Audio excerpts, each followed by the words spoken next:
What are the adaptations that you're expecting out of the red team? A little bit more pressure from that jungle, and I'm not saying that I think that Nemesis is a really strong jungle pressure pick, but they had the Zeus, and I do think that the Zeus space control combined alongside of that slice and dice just made things too difficult for DoctorL to actively contest for the mid Harpies. I think that's where we really saw the engagement go south for them in that mid lane fight around that level 2 period, is that they both try to push in to contest those left mid Harpies against Teep and uLunar, and then they end up just getting chunked away because he has the shield out and he's got the chain lightning proccing. It's bouncing between the two of them. The next thing you know, they're stuck hugging their tower line for eternity. Yeah, that's the scary thing about playing against the Zeus is there are so many places where you can't go, right? You walk too far in this direction, you get hit by the shield bounce. You walk too far in that direction, you're getting hit by the chain lightning. Either way, gotta keep your eye on the prize. Elevate, switching things up. They're going to be looking for the first pick here, and of course,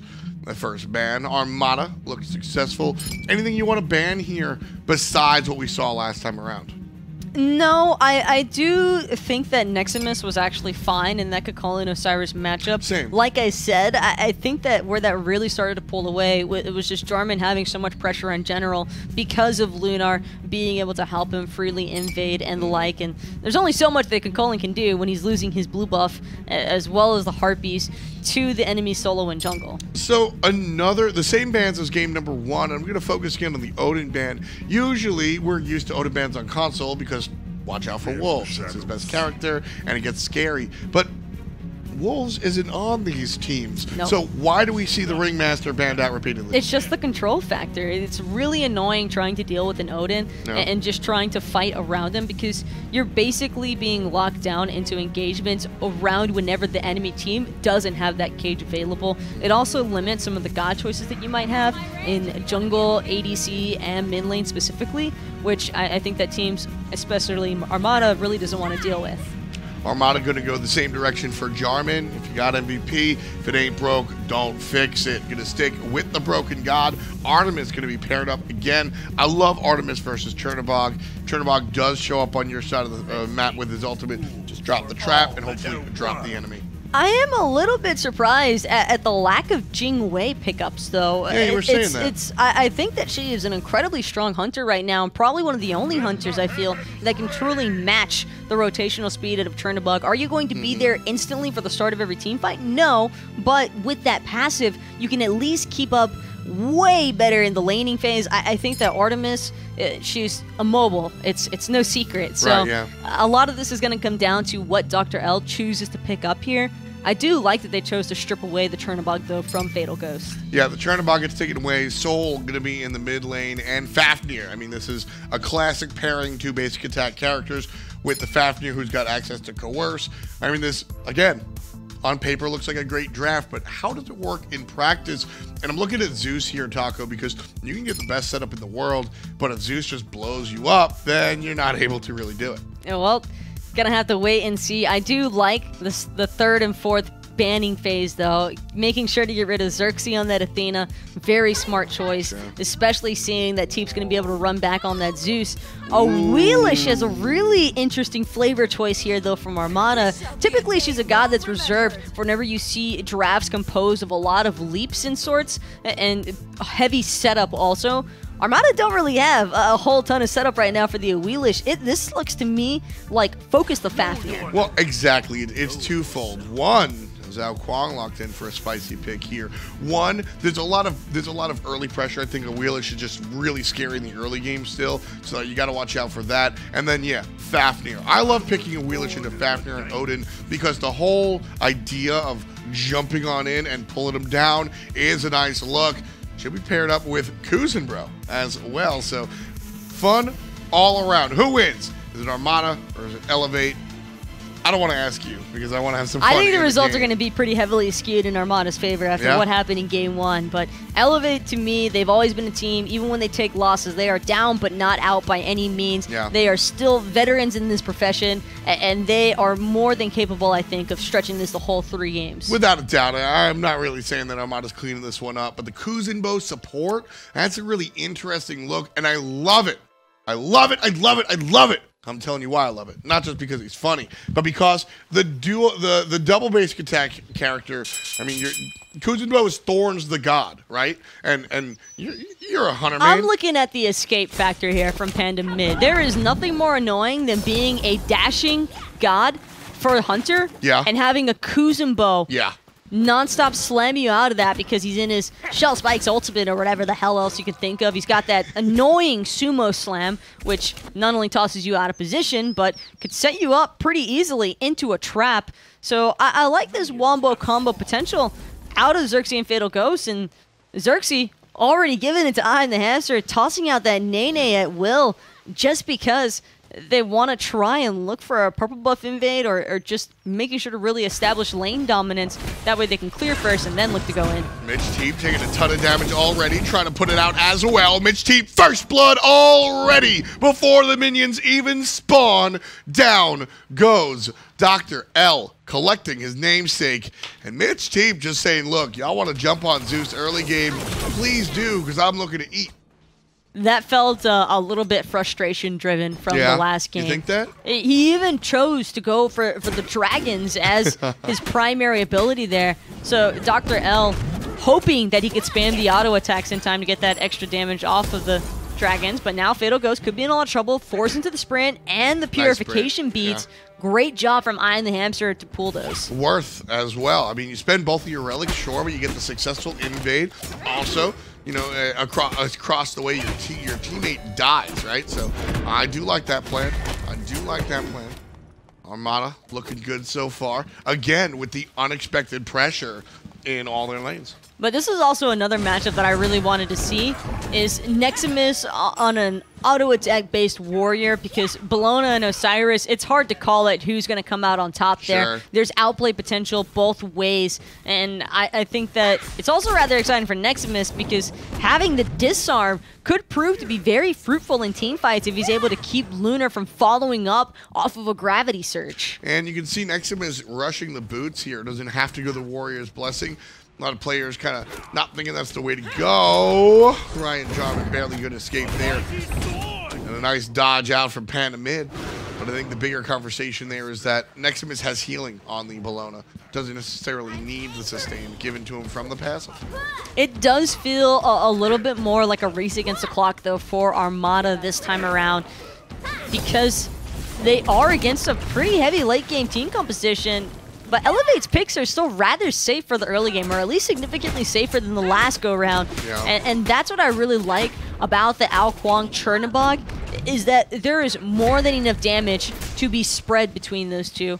You just got to be careful in these laning phases. And Chernobog, once he hits level 5, going to be able to join any party he wants, right? Can't keep that guy off the list. Hamster and Mr. White here on the left side, trying to deal with Armada. About half a level down here. I've always loved Mr. White on the Soul, though. Certainly does have a strong mage ADC. I'm not sure how to feel about this Soul into Artemis matchup. I do think that it's a little bit easier for Fatal Ghost to just non-stop spam the Suppress the Insolent for the slow and poke damage. I'm surprised, in fact, that Armada are choosing to not invade this purple buff yet again. So it seems as though they're a little bit more focused on just trying to maintain their own jungle buff farm, especially considering that uLunar doesn't have those boots finished off just yet, doesn't have the power spike that he's really looking for, and so maybe doesn't want to risk Armada being caught out of position too deep in Elevate's jungle. Yeah, I was thinking the same. But Armada just playing a little bit safe, not really having the lead they had last time. First blood plus about 400, so just a hair shy of the 1,000 gold lead here for Armada early in our second game, excuse me. And of course, best of 3, so this will be our final Xbox game of the afternoon. We'll move on to the brand new PS4 League, which should be fun. Nexamiss just gonna head on back to base now.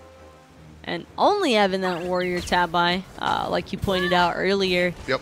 He has a couple of different ways that he can start to expand on this build with. Wouldn't be too surprised to see him maybe look for a Nemean, possibly. Early rush would be a little bit unconventional, but he could probably make it work on the Bellona.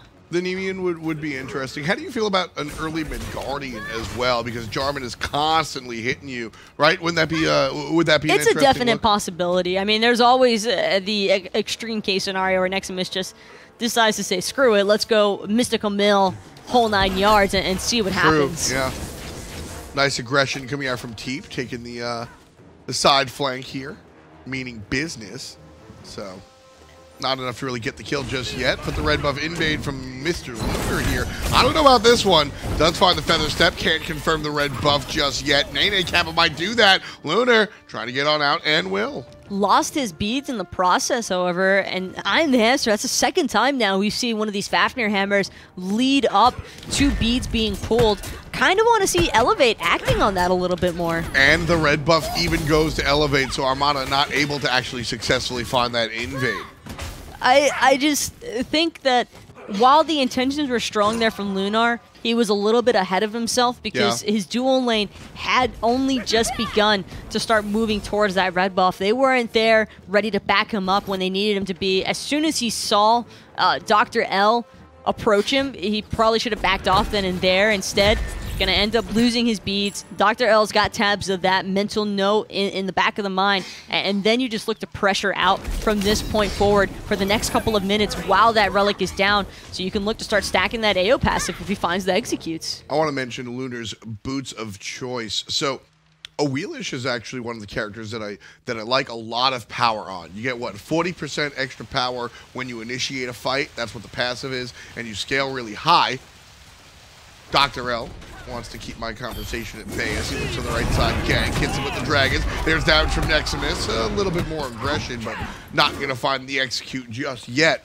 But so going away from the power boots into the speed boots, I actually really like this because it allows him to be all over the map more frequently. He's just everywhere you want him to be. So the Awilix on top of the mobility she already has is I really like it personally. I'm on the contrary to that, simply because I don't feel as though you're really going to benefit as heavily off of the Awilix if you're not utilizing her possible early game power curve, because uLunar with the Talaria boots, sure, he's going to be able to outrun DoctorL if he gets poked out in the jungle, then he can look for the escape on Suku, but how do you expect to invade buff successfully when your Feather Step can hardly confirm? And that right there is a prime example of what you were talking about. Red buff goes the other way for the second time in a row, and down goes the enemy support. Traded out for uLunar just soloed himself on the Gold Fury, by the way. He ran over there, Feather Stepped it, I think, to avoid something. I'm not even sure if he was avoiding something or panicking.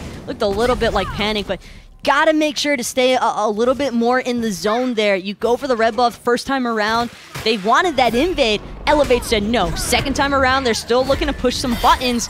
Elevate answers no again. And MitchTeep gonna end up losing his beads there to Panda mid, in fact, in the mid lane. You know, I think Lunar's play there was the highlight reel play that almost happened. So he uses Feather Step. You have immunity while you're Feather Stepping, right? He uses Feather Step to immune the Zeus detonate, but he doesn't actually immune the Zeus detonate, so he just dies anyway. But if he had pulled that off, I think we all sit here and go, oh my god. Well, you still take damage. Not while you're Feather Stepping. You got iframes. Take damage while you get eaten. DoctorL gonna go up, and Fatal Ghost on the run. He gets the double kill. DoctorL puts down the Hunter, and now relatively low, but still on the chase. uLunar trying to find an escape. Does have those booties available to him, but a long way to go. Stunned out, Mr. White can't find the slow, and now uLunar ready to fight back into it. But again, the low amount of power means that he's going to have a harder time than an easy one. He's going to have to try and finish off that Jotuns for the flat pen power spike, I think, before he can really start seeing any progress here. Is going to look, I think, for the cheeky gravity surge over the wall. Will manage to find IAmTheHamster, but again, just does not have the damage to confirm these kills. Yeah, you know, allow me to just rectify what I said, or straight up, you know, change my mind. I kind of liked the double down on the movement speed for uLunar, but that's if you're able to really visit every lane and make an impact. uLunar right now just barely not able to make that impact because, like you said, his Feather Step isn't confirming anything. I'm also fairly surprised about the Feather Step. I know that you have immunity to being able to avoid CC. Actually, hold that thought, though. DoctorL looking to punish Zirxy for this invade. Seems as though Elevate were able to confirm that red buff one more time. Teep with the Zeus ultimate over the wall, hoping to spam some damage onto DoctorL, who just barely survives with a sliver of his health off that detonate. Yeah, he's feeling good right now. Honey's gonna push down Nexamiss, taking some of the damage through the thorns. And Nexamiss gonna answer back. So Armada previously had 1,000 gold lead, but the last exchange cutting that down to about half or even less of what it used to be. Oh, but why I found it to be so surprising, though, about the Awilix immunity frames is because I figured that it was similar to that of the Havok crushing wave, where you're untargetable in that moment, but anything that was already on you previously could still proc. It's like Naja Sash. Yeah. So anything that does damage to you in that animation is negated completely. So really smooth moves there. Or, like we said, attempted smooth moves. Attempted, yeah. I guess Gold Fury isn't the ideal candidate, yeah. but I suppose it's better that the Fafnir gets the kill because you can't outrun the Gold Fury than the Zeus, to worry about Zeus. For sure, for sure. So it's 4-2 here. Wait, it's not even Zeus that he had to worry about. You got me. He legitimately feather stepped that Gold Fury on some other thing. You got me. Jarman on the right-hand side. One more time, trying to keep his dominance above anybody else. Nexamiss, about half a level down here. The Osiris versus the Bellona matchup has been a little bit closer, as you were alluding to in the picks and bans. So Nexamiss able to handle himself a little bit better here. uLunar does have that Jotuns finished off at last now, but DoctorL, this poke damage starting to become problematic. B's going to be forced out one more time. This is a full commit kill here. Doesn't even get a chance to try and execute because Nexamiss just bops him on the noggin with that bludgeon. So that right there is the opportunity where uLunar should have, and I mean, you know, hindsight's 2020. That's the opportunity where uLunar turns around, finds the feather step on DoctorL to avoid the damage coming out from the Bellona, and honestly root the Kuang underneath the tower, get a kill maybe. Coulda, shoulda, woulda.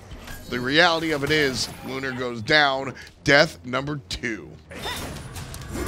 I have a feeling that that's only going to keep going up unless he starts getting a little bit of help here. DoctorL thinking about pursuing that one. Had he been a little bit healthier, I think we see the full commit there, Tom. Yeah. But knowing that he just did not have enough mana to really escape unless he got the execute off, Jarman could have kept toying with him underneath that T1 forever. We're tied up here, I think.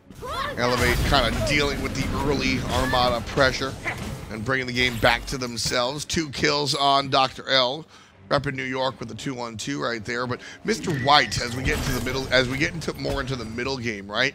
He's stacking this Warlock staff. I mean, this is kind of when he wants to make the move, but Fatal Ghost has the upper hand. I just keep drawing back though to this jungle matchup because DoctorL, as the AO, he's standing 2-1-2 currently. Sure, he suffered a death in between his farming, but he's been significantly more efficient, I think, this time around than what we saw from him in Game 1. Also, just has had the chances to really make some plays in comparison to that Dodgy game. And I almost feel like him and uLunar just completely traded places here because uLunar, everything that you want about Awilix, your all early game mentality, that is where she shines the best, and you look to keep that pressure going throughout the mid game until you hand the reins off to someone else on your team. Basically, Teep, hey, you're Zeus, now it's your time to take over. You start to run things with Jarman here. But I'm concerned because I don't really see that happening for Armada right now with this Awilix because of how much uLunar really hindered his own power spike. Yeah. And again, I definitely am feeling the same way about the boots. Have changed my mind. Here we go, Fighter in the red buff, and watch out as Hamster, he's going to be able to turn around. MitchTeep low, so is uLunar. Down goes Teep, and the Dragon. Jump forward, and he does. Panda mid, lucky number 7. There's the double kill for DoctorL. The kills are all over the place, but the mentality is one place. Gold Fury, the stuff after the stuff, and Elevate get a great team fight into a great objective kill. I think the last time we saw Gravity Surge get used was on IAmTheHamster over there in Duo when he was like level 9 or so. Yep. And it wasn't even leading up to a kill. And this is just getting really rough now, I think, for Teep, because all the focus is able to be flexed onto him now from Elevate. They know that this Awilix is not a threat. Why even waste your time trying to expend everything onto her when we can just focus out MitchTeep instead? He was the problem in Game 1. He's not going to be a problem again in Game 2 here, as long as Elevate stay on top of him like they have been. And last game, we were talking about the support itemization of the Mail of Renewal. Well, that's a win more item. I love seeing the direction that Elevate are taking their builds into. Mystical Mail, Blood Forge, these are win more items. You buy these when you're rich and famous. And right now, Elevate, they're pushing it, man. Nexamiss is just not going to let Fatal Ghost do anything this match, I feel. And same could be said for uLunar even, because Bellona Disarm doesn't just work against Hunters. It also works pretty well against those assassin-based melee gods, and Awilix definitely fits that bill entirely. Even seems as though he's prioritizing that hi-rez next up, because he wants that 50% bonus damage off of the fully finished hi-rez from each ability used. I'm just not certain that's going to have too much of an impact, because again, you threw Talaria boots into your build, homie. Like, you have 30% cooldowns, and that's effective, because I want to see Armada now choose to work around this gravity surge. They have some decent setup, I think, that they can make be effective for this. I am not too certain that they want to make IAmTheHamster the target every time. Well, there's the ultimate used. Feather Step used as well. Will chase beads out of the Kuang. Kuang going to be less invisible after the moment and able to wiggle on out of there. Yeah, real talk, I would like to see a Transcendence in this third item selection. I know why we don't see it. It's because Armada being behind, it doesn't really see themselves maybe having the gold for that item. But power. I would want to see a more power-oriented item, specifically Trans or Shifter Shield. I'm naming expensive items, Taco, but I'm naming them because they're both high in power, and you have to make up for the fact that you went speed boots. He's got to make up for that power somewhere, that's for sure. Nice stun there out of IAmTheHamster, and a route to follow it up. Vicious Barrage, but MitchTeep saying hello to Panda mid instead. That's his entire health bar, left with just about 15% pretty much. He'll be forced to base, and knowing that that Living Nightmare isn't available, this could be an opportunity for Armada to just keep pushing further up in those lanes, or at least maybe look to capitalize off of mid somewhere. Fortunately for Panda, red buff not being an invade opportunity. Great game so far, coming out from specifically DoctorL, which, if you're a fan of DoctorL or Elevate at large, a sigh of relief, because last game, silent, really didn't make much noise, now making a big impact. 4 kills, 3 assists. He's a part of almost 100% of all the stuff that's been going on the map. 3,000 gold in the lead. Elevate find themselves at 17 minutes. And this is definitely a slower paced match than what we saw last game. It was all pedal to the metal from Armada each step of the way, and Elevate didn't even have time to process what was happening in front of them by the time the fight was already over. Now it's Elevate in the driver's seat, and this is a chance, I think. Gold Fury going to be respawning pretty shortly in a little bit more than a minute now. That'll be Armada's best opportunity, I think, to try and rise up to really clash head on. Maybe give some openings for uLunar to work around the backline, look to force out some more beads. He already pulled the purification beads from DoctorL, but the problem is they're not doing anything else after the fact. They get the beads and they're like, okay, cool, but we don't really have anybody else that can go on the AO right now outside of Teep, and we're not going to throw our Zeus halfway past the mid lane mark just to suicide. Well, I mean, for Armada, they're down but not out, only 3,000, right? And this is a team that absolutely can come back from a deficit. When you're looking at Zeus, when you're looking at Artemis, this is a squad that doesn't mind being down 3,000 right now. Obviously, nobody's ever happy, but you know they've got a light at the end of the tunnel. I'm just looking at the draft as a whole, and I feel like it doesn't really coincide very well with each other. It kind of just feels like they picked gods that they all sort of wanted to play and are good at, but they don't really flow very well together. I mean, the Awilix is really just what throws me off the most, because there is so little setup being permitted here. It's not like there were a bunch of leaps that had been gods that had been selected for Elevate, so you're kind of just flexing yourself into an uncomfortable position from the start. Yeah, I see that. I do see that. I think the Awilix kind of brought the Awilix came from a sense of we won game number 1 really hard, so we're going to make sure that Elevate can never initiate. IAmTheHamster jumps on in, he gets pulled instead of jumping where he wants to jump. And I think that was the main thought process with respect to what the Mind Assassin would bring. But instead, she's just been a liability, hasn't been able to find any damage, and I think that's been a large issue for what Armada wants to do and why they find themselves behind the 8 ball here. Speaking of which, Elevate, they're tired of waiting around. They want to start pulling this Gold Fury. Mr. White gonna walk backwards right into that trap there from Fatal Ghost. Doesn't seem to mind it all too much, though. This auto-attack burst damage from DoctorL and Mr. White really starting to chunk away here. IAmTheHamster, though, ready to go up into that draconic form. He's looking for the brawl. The pressure that Armada brought, not really enough. And Elevate has to peel. Here comes Tusky. Damage on the Nexamiss. Watch out for the ultimate out of Mr. White. That's going to be a nice job to push Armada back. But Armada healthier than Elevate at the moment here.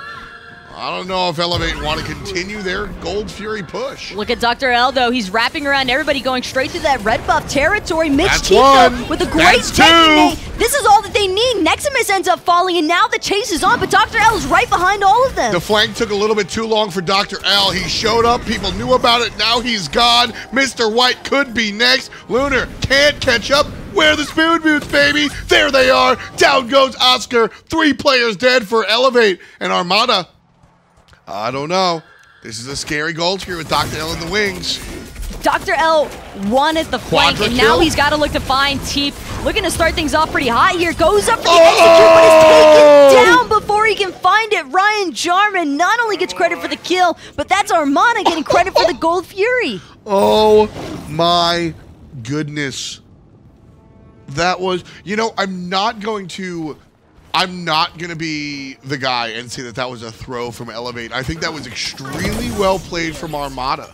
I really do. I don't want to take away from Armada's recognition of what was happening. If you think Elevate tossed it, let me know. They saw DoctorL not there anymore, and they just risked it for the biscuit and just went full in head dive, and I think that's what just caught Elevate so off guard. They were not prepared for Armada to come charging down the front door because they were the healthy ones. They might have only been 4-man strong because no one knew DoctorL was wrapping around that backside, but it felt like DoctorL hesitated just a little bit too long there. He wanted everybody to be pinched up in that choke point to get that burst damage off. What it was the pathing that L took. It was so long. And remember when we were shouting out the shot caller from game number 1? That's what happened, where as soon as they knew where he was behind them. So rush forward, so he has to continue going the long way around. And it just, whoever noticed that DoctorL wasn't there is the guy. Because Elevate got that call, Armada got that call, rather. No jungler. Push forward. And Teep on the Zeus, that's all he needs. Oh, that was a perfect chain lightning. That was everything. It completely turned the tides there for Armada and made it so they could actually come back into this one. Now, things all tied up, actually 200 gold trailing for Armada. But things could be fairly short-lived here as Jarman now on the run. This time it's a full health DoctorL looking to ignore the thorns and dive regardless. Jarman doesn't care. His team's pushing down the mid lane tier 1 tower. This is the real goal. Jarman falls down off screen, but here MitchTeep making it rain, taking down the tier 1 tower. Looking for more is Armada, and that is what a solo laner does. They give themselves up for some of the plays. The tier 1 tower goes down, Hamster goes down, Nexamiss TPs to the mid lane, but I think that might have been the wrong choice here, Taco. Yeah. Again, I'll ask the question, would you trade your solo laner for a tier 1, a tier 2, and 2 kills? The answer is yes. It ends up being a little bit less one-sided there, though, simply because Armada were able, or excuse me, Elevate were able to respond with their own T2 shower put. That's fair, actually. Push over there in solo. Now Nexamiss looking to go in even further. Teep seems to be the target, and DoctorL just waiting to blink across, I think. Yeah, I don't know if you can do that to a Zeus at this point, honey. DoctorL will take care of honey. And now we should jump on Teep. They don't have all the tools that they had before, but, I mean, the turn and burn of Zeus is classic. You gotta watch out for it. Surprised that DoctorL chooses to use the purification beads there. maybe expecting that uLunar was somehow going to get behind him and try to go for the gravity surge off the knockup from the Moonlight Surge.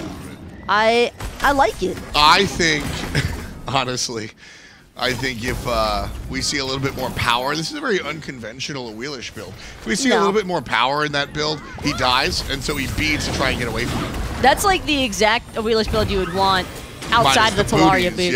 Yeah. He hindered himself at the start, but he certainly managed to recover, so good job on uLunar for coming back from that one. But I still firmly believe that that was not doing any service to himself or his team in the early stages. I'm with you. I not a fan of it. Elevate, playing it. Tie game here. Elevate going for the big boy. Jarman on the way. He's going to get there too late. Fire Giant goes the way of Elevate. Gets stunned out. And now Armada trying to catch up. Players on the run.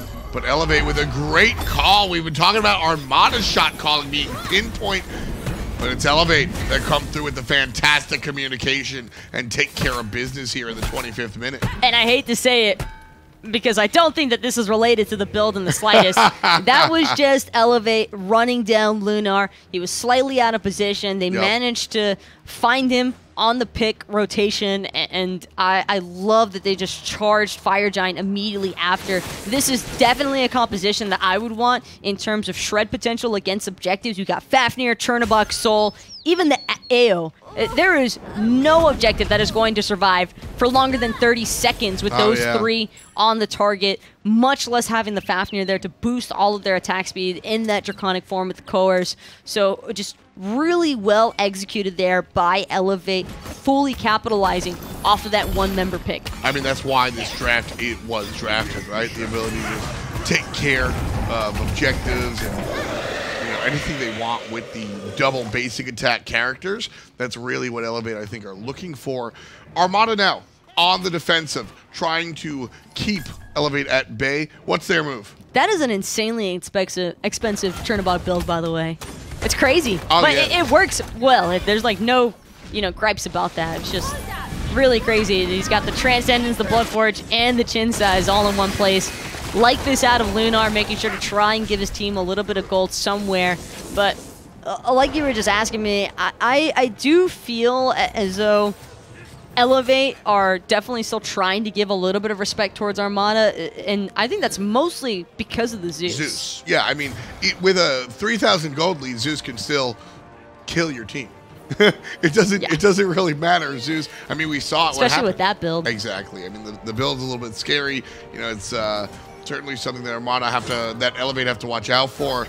DoctorL's job is to kill Zeus and then Armada win. I think that's what's up. And something that tends to be overlooked in these sort of team comps is just how much self-sustain the gods truly have. But now means go. Nexamiss is going to Eagles rally straight into the heart of Armada, but he's getting blown up for it. Oh, Mr. White falls down to the detonate. MitchTeep gets one. Jarman picks off another. uLunar picks off a third. Armada are answering back. That's why they had the respect that you were talking about. Elevate, 2 players strong. They've got to retreat now. And Armada head back to base. They heal on up. 40 seconds in the box for the guys on Elevate. So it's not going to be an all-out victory, but Phoenix at the very least. You honestly forget which team has the Fire Giant after watching that T2 failed siege there from Elevate.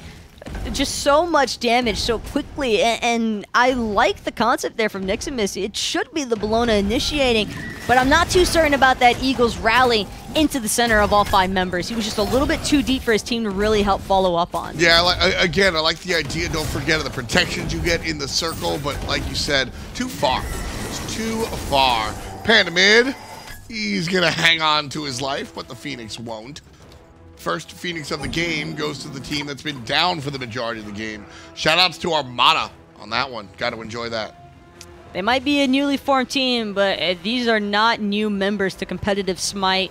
And all of these faces are well informed and aware that any game could turn in an instant if you have a Zeus. And that is 100% the case here for MitchTeep. As long as they can keep Teep alive, they can keep their hopes of taking this set home 2-0 alive. And you got to give Teep a lot of credit as well, because when you're playing Zeus, Zeus is a character that your instinct to run away has to be fought A lot of times on these characters, you can beads and jump and beads and dash or find your way out. Zeus doesn't do that. Zeus turns and burns. So you gotta fight your instinct and then fight the opposition. And when you're able to do that successfully, well, you're able to find wins. You're able to find these little victories that, yeah, 3,000 and a fire giant down, I'm gonna stand here and I'm gonna keep dealing damage. Pull the trucker horn, as I like to say. Detonate will do what it does. And maybe I get a kill, maybe I don't, but I do what I'm supposed to do before I die. That's what the Zeus player's saying.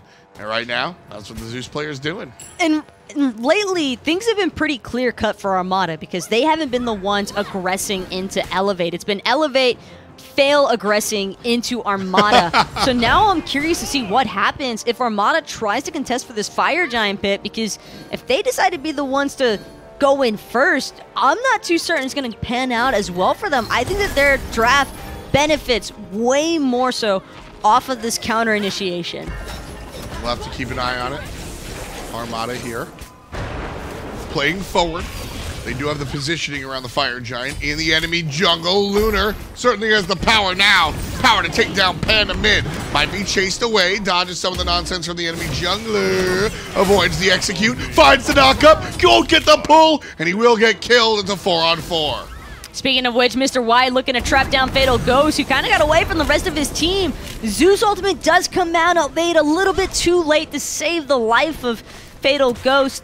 Will manage to pick up Nexamiss in the process, however, but Teep, he is way too low to continue. Mr. White and IAmTheHamster, they're not done just yet. Yeah, Jarman's going to be under the thumb right here. Mr. White dealing the damage. Over the wall goes Jarman. That should save his life for now, but a soul and a Fafnir should be all they need to take care of the objective right here.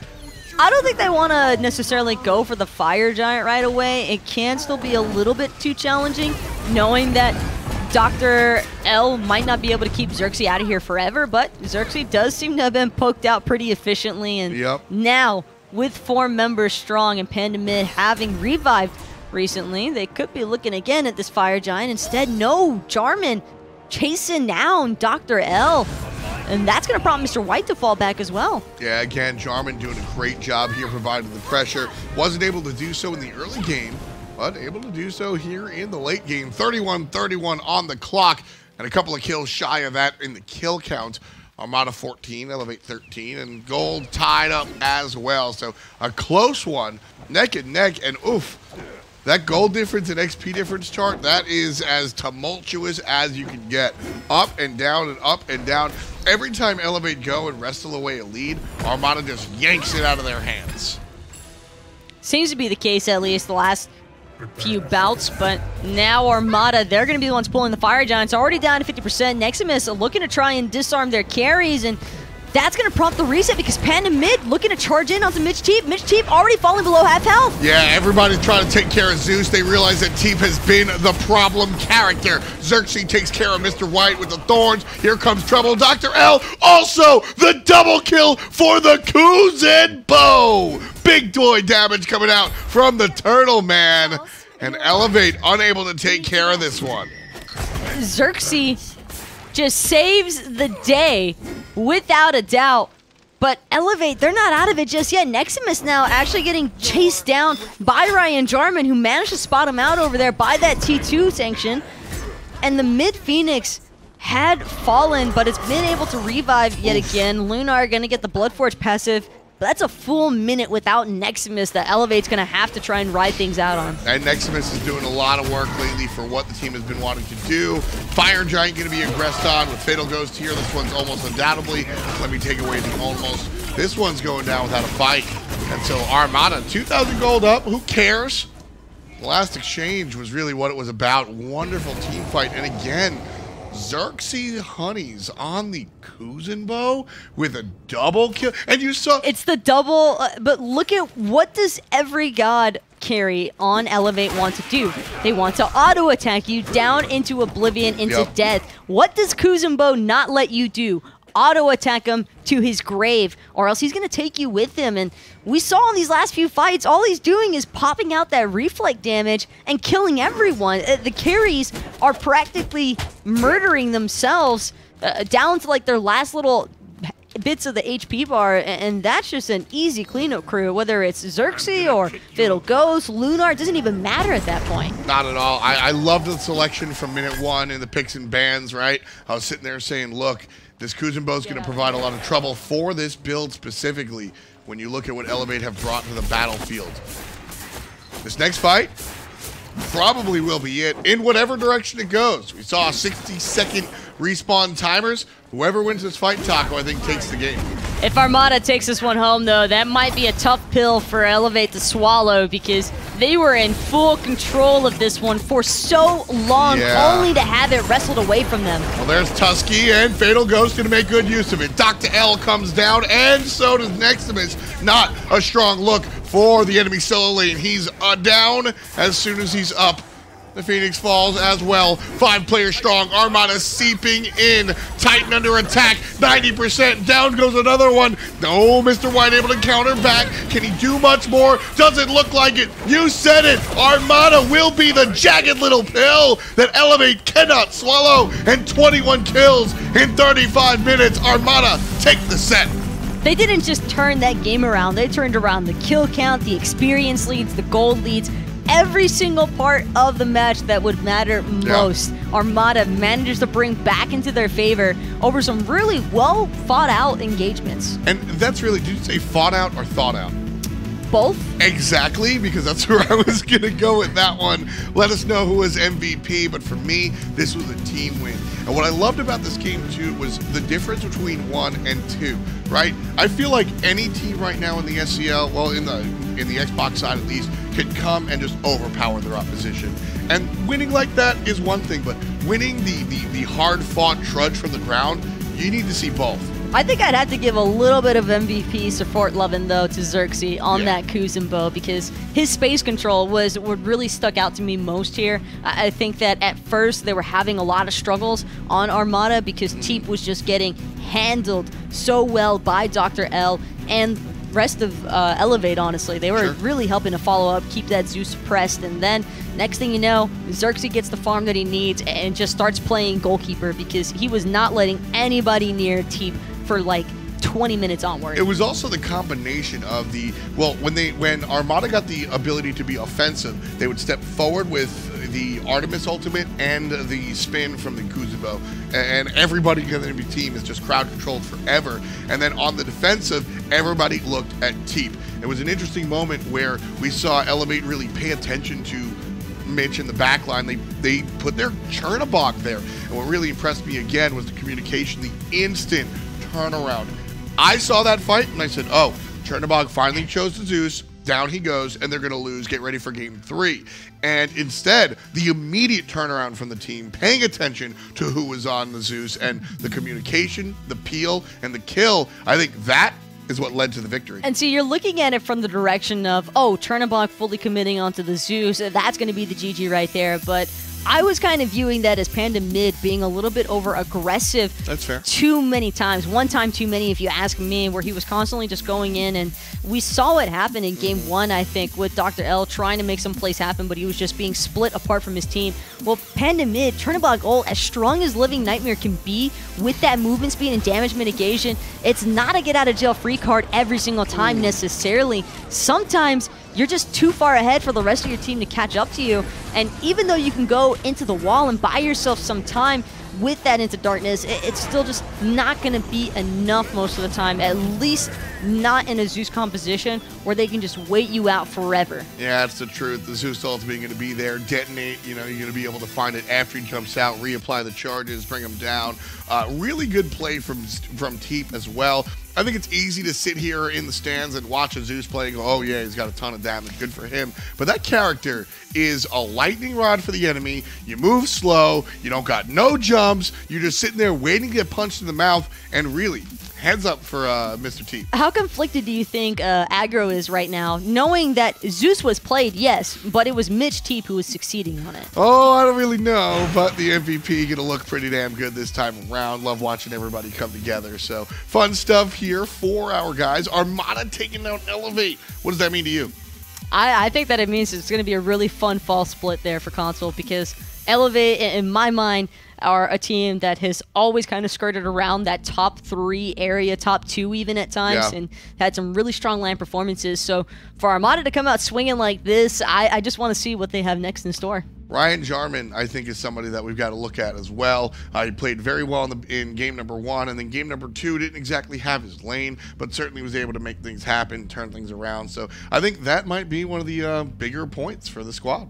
I'm really looking forward to seeing what more they have in store, like I said, because Jarman seems as though he's got a little bit more of that leadership vibe to him. For sure. I think when he first came into the scene, he debuted as more of a player than a veteran to me, but now that he's kind of earned his stars and stripes, so to say, he's really just out here looking to perform, looking to try and lead his team to victory, and it felt like there was some very predetermined shot calling taking place there. We're going to put a dot on Xbox here. We watched 2 matches, 1 European, 1 North American. But the debut of the PlayStation League on the way. Stay tuned. We got more Smite action.